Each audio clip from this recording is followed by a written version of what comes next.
ये बुलावा है वो जियत भर साथ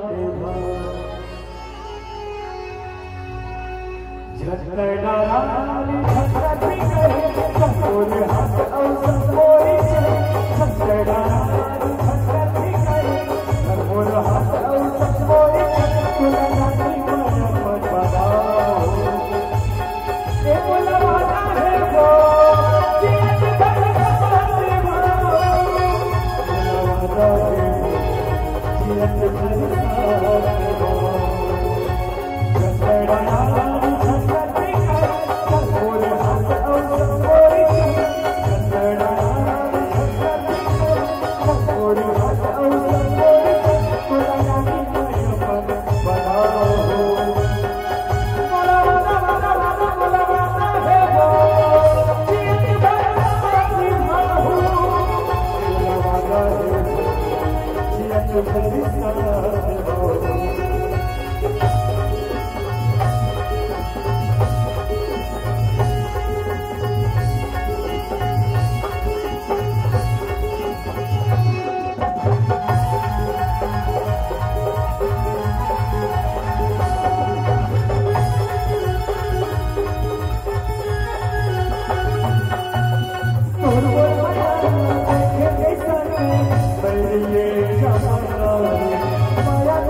Everybody